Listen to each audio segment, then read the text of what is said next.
Welcome, everyone. We're going to be talking about something that we probably all should know a lot more about: email marketing and deliverability and the truth about open rates and clicks and just what we should be tracking, what we should know in order to make decisions, whether those are decisions for how do we set up more automation on top based on engagements, what we should be sending over to our BDR team.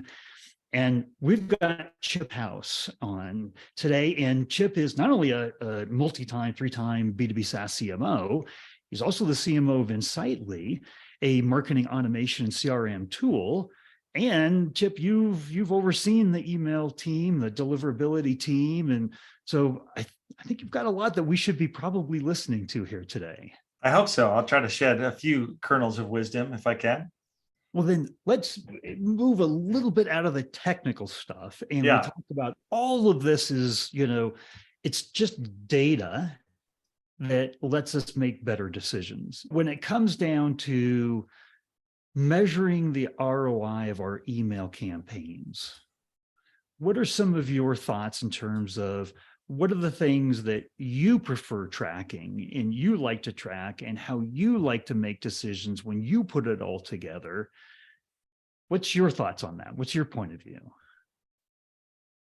Yeah, we send a lot of email ourselves, whether it's for, general nurtures for prospects that are visiting our website and engaging with or downloading our content, that type of thing. Or people that take a trial, they go on a 14-day email journey, that's automated through our system. And we tend to look at every point in the journey and open rates and click rates. And I think that many marketers, if they haven't done that, should do that, because since I've been at Insightly, which is only a year and a half, or so, we've redone our trial email cadence twice, after analyzing metrics and optimizing the content, partly because we've produced more content, but we've also learned about, what emails are working, what aren't. And so it's never static. And again, I lean on click rates heavily throughout the journey. But then secondarily, we market to our customers, right? And we generally a customer will buy CRM from us, and then we'll market our marketing automation app to them, or Insightly Service, which is our customer service application, or App Connect, which is our middleware integration tools. And, so we're actually looking for clicks and engagement once they get to the website, also to be the ultimate determination of, is this campaign working or not? And then we go even further, Stephen, and go, like any other channel, how many opportunities do I now have in the funnel from this campaign? And what's the value of those opportunities? And email is still amazingly low cost when you compare it to other channels, provided that you've done the work to build a strong list and you've maintained strong hygiene, and you think about it like a valid channel rather than, hey, we're going to go do some email blasts. That phrase drives me crazy, because it is not a blast. It should be thought about as a targeted campaign. That's just, I think that mindset makes a difference. Yeah, and it's interesting when you bring up the kind of the ROI, the cost of email marketing. I mean, it's relatively inexpensive, right? Yeah, that's pennies. Yeah, pennies. Yeah. So when you're thinking about your content and the evergreen content that you create, because of your role as a CMO of a SaaS company, but also the CMO of a marketing automation email marketing tool, what is your thought on the antithesis of blasts, right? These campaigns, and how you measure over time what you're doing and how you evaluate that? Because at the end of the day, you're going to look back at the team and you're going to say, we did some things well, we did some things that didn't work as well. How are you evaluating that? and then giving direction back to the team on what you then do in the future. Yeah, I mean, I think it varies depending on where somebody exists sort of in your prospect funnel or versus your customer funnel, right? And but generally, it's not that dissimilar to how you would run a LinkedIn campaign, right? If you're going to do a set of paid advertising, a target audience, and the first set of communications and ads are probably going to be based on awareness, right? Good creation for that audience. Just the fact that you exist and positioning you as where you exist in the world. And then you're providing more sort of benefit statements or thought leadership as they progress down the funnel. And once they start engaging with your content, that's when you get, truly trying to actually capture that lead or, retarget them, that type of thing. So, I mean, in an email sense, whether it's a, new business or it's, or to existing business, I think generally you're doing similar, right? For an ad, or if we're going to advertise our CRM, if we're going to advertise our marketing automation product to our CRM customers, because, shocking, some still don't know that it exists, right? And because frequency matters, but also how you say it matters. And so the initial emails have to focus on awareness and high level benefits and sort of competitive comparisons, maybe objection removal. Why might they not choose you? And I think marketing is at least 50% education as part of the communication process, even before you get to feature function, right? So, I think right there, those are yeah. really big words of wisdom that you're saying there, right? Because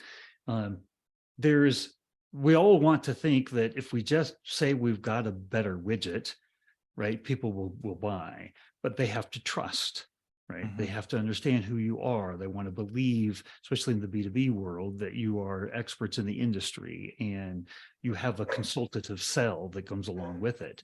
These are all really important things. And that trust factor, that emotional factor, is extremely high in the world of B2B in terms of who are you going to be considering, right? Because most companies operate in an environment, not unlike Insightly, where there's a decent amount of competitors. Sure. Mm-hmm. Right. And sometimes it can be very hard to differentiate, between the different competitors. So the ones that have been helping and educating and adding value along the way, that's proven to be meaningful. And that's proven to get you into a consideration set when you weren't, right? To accelerate purchases, cross-sell purchases like you've been talking about that you're doing. So I think that's really wise. And I just wanted to kind of accentuate that point in the conversation here. Yeah, thank you. And a piece of it, because you talk about trust, and one of the biggest objections in the customer's mind is, okay, prove it to me, and it's like, what is it an acceptable way to prove it to them? Show me some examples from people like me that you've helped, right? And so that's why, again, campaign versus blast, because in a campaign, I can talk to an industry, a persona, and I can talk to, here's how we solved this problem for other CMOs. Here's how we've solved it for other manufacturing companies or solar companies. And that social proof is critical nowadays in a B2B world. Yeah, I mean, if you think about it, the decision-making is, you're helping customers frame, is this a problem? Is this a problem that I have? How have others dealt with this problem? How have you helped people deal with that problem, right? Nobody wants to be in the boat alone, right? So when you're helping them, they want to know that they're on a team that's been, been there, done that with others like them and help them achieve success along the way. But framing their problem up front and helping them actually determine what is the problem, is that something I need to worry about? So, justifying that, this is a big enough problem that you need to pay some attention to it. And here's some validation on that. Everything that you and I've now just been talking about is not feature benefit, right? Yeah. The interesting thing about this structure too for marketing or selling something is that it's the same process you would use to go raise money from some venture capitalists if you're going to start a company, right? It's like, why is this a problem? What is the problem? Define the problem. Why is it a problem? Why do I need to solve it now? And then how am I going to solve it uniquely? It's no different. It's the same thing. Right. And if you think about it in any aspect of our lives, we want people that are helping us solve problems that are good at what they do, that are experts at what you do, right? If you're having problems in your marriage, you probably want to find somebody that's like been doing marriage counseling for a while, right? Yeah. I mean, that's, if you apply that analogy to what we're talking about here, then, we're far from like open rates and deliverability here, but there's a lot that makes an email marketing campaign successful. And hopefully what people are taking away here today is there's a lot that goes into this in terms of establishing yourself as an expert and the understanding of your buyer personas and their pain points and how you uniquely approach that. If you miss that stage, you're probably not going to get good open rates. You're not going to get good clicks, right? You're not going to get people at the top of the funnel, the awareness stage, that are thinking, oh, you're helping me frame my problems and what I need to be doing. And that's first and foremost more important than any individual metrics, because you got to get that campaign right. Yeah, 100%. And I'm going to get geeky again, just to add Let's an do it. exclamation Let's point do it. to that, because that in effect is what Google does when they decide what email to put in the inbox, right? They actually will cycle some email when it comes from a new IP. They'll cycle it to the spam folder and they'll look for some percentage of the recipients to take it out and say, no, that should be in the inbox. I wanted that mail. And so that's another engagement metric that a lot of people don't know about, that sort of indicates, am I sending content that's resonating with my users? Not only is that good marketing, it leads to good deliverability. So as a takeaway here, the value of the content that you're sharing is way more important than the metrics, because the metrics are a reflection of the value of your campaign. 1,000,000%. Yep. Yeah. But then when we get to the point where it's like, okay, but we think we're doing a good job, we can always do better, we're iterating, we've got good quality content that's going out.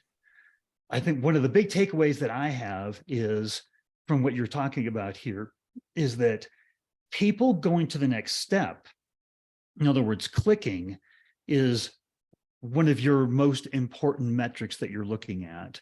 Mm-hmm. Certainly opens. But if you could prioritize, I don't want to put words into your mouth, if you could kind of put into a priority of like what you, like when somebody's coming to you and they've, on the team, they say, hey, here's the results of our campaign. What's the first thing you want to know? What's the second thing? Like, what's the story you're telling yourself that you need to know about judging that campaign, as just kind of a wrap up to what we've been talking about here? Sure. Yeah. I still look at unique open rate, and then I look at click rate in aggregate, and then sort of by content area, and after that, I'm off the email and I'm on to where did I send them? Then I'm evaluating the engagements of the landing page or the video, depending on, you might be sending them to a Vimeo link and you can tell how much of the email, or sorry, how much of the video was watched. And so you're into a whole other system. But yeah, so unique open rates, clicks, I could survive on that as a marketer, I think.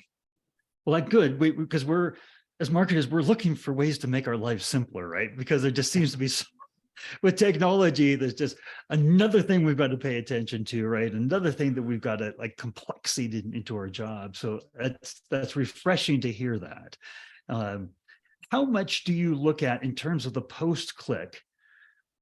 Do you advocate assigning, like in a lead scoring system, greater value if somebody ultimately like goes a landing page and maybe they go to a pricing page, or whether they've clicked on like a demo link, maybe they didn't fill it out, right? But they clicked.